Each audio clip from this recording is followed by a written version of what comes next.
With a population of more than 1.3 billion and remarkable economic growth, Africa has huge potential for market. In fact, it was the dream and goal of African forefathers to see a common market in Africa. Recently, African leaders have started a new initiative, ambitious initiative called African Continental Free Trade Area. This is going to be the largest free trade area in the entire world. Is Africa moving forward in its economic integration agenda?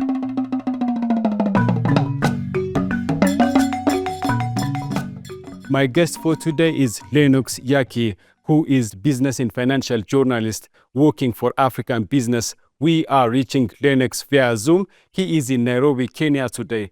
Hello, Lennox. Can you hear us? Yes, I can hear you. Thank you very much, Lennox, for your time. So how do you evaluate African economic integration? Is it moving forward or going down or being stagnant? What's your evaluation of African economic integration? Yeah, great. So I think it's a mixed picture. There have been notable advancements in some areas, but we also face persistent challenges. We know that intra-African trade is less than 13% of Africa's total trade. And in comparison, in Europe, it's 66%, in America, it's over 40%. So there's still a huge gap there. Then when you look at the regional economic community, the eight that we have, whether it's ECOWAS, ECD, SADC, I think the pace of integration varies significantly.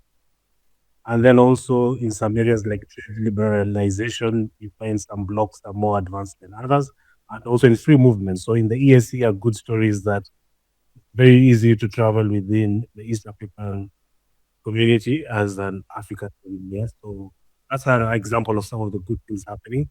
But I think more broadly, we need to remain focused. Political instability, conflicts are still disrupting regional integration efforts across the continent. So yeah, it's a mixed picture and there's room for improvement. All right.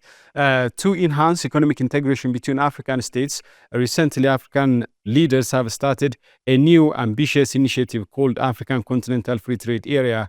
What African Continental Free Trade Area means to the people of Africa? So I think the African Continental Free Trade Area is one of the revolutionary initiatives that we have at the moment in terms of advancing integration.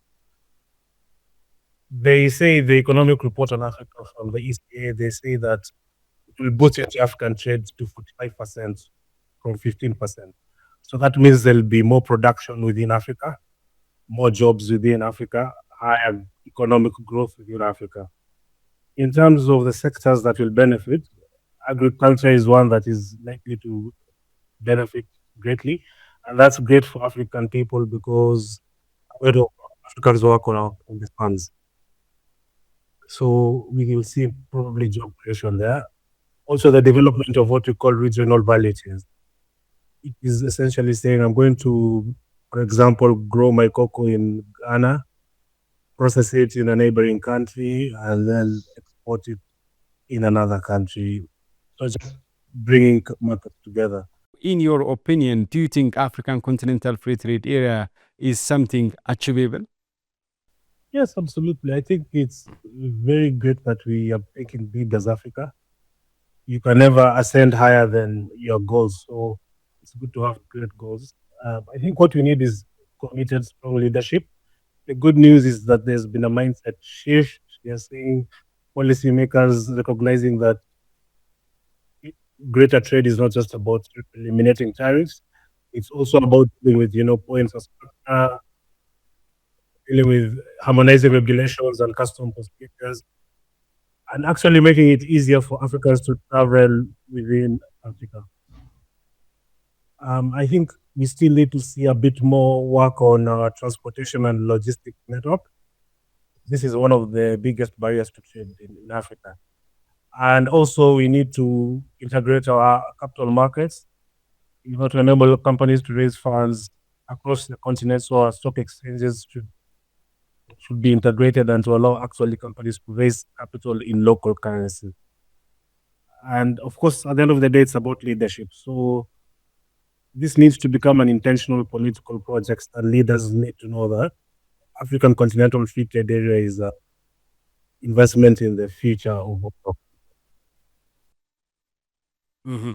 Yes, like you said, the realization of African Continental Free Trade Area, in fact, demands the political will and commitment of African leaders. So, in your view, what actions should African leaders take to fully implement African Continental Free Trade Area and to ensure its effectiveness? What's expected from African leaders in this regard? Great. So I think reform is the key word here. And in terms of the policy, so we need to first look at how we can boost our production capacity. So that there's huge demand for goods, but we don't have the capacity to produce.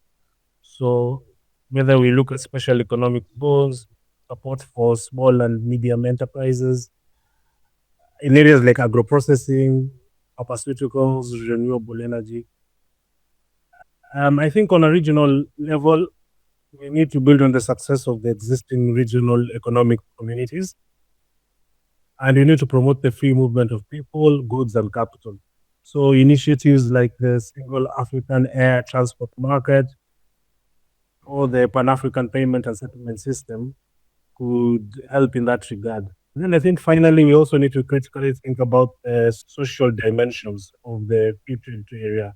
What kind of human capital and skills do we require? Are we investing enough in the education of women and equipping with the skills they need to also thrive in this marketplace? So those are some of the things we need to think of, bearing in mind that 76 million young Africans estimated to not be employed today. They don't have education or training, so we need to think about the social side of it as well. That brings us to the end of my interview with Lennox Yake, business and financial journalist based in Nairobi, Kenya, working for African Business Magazine. Many thanks for watching. Bye for now.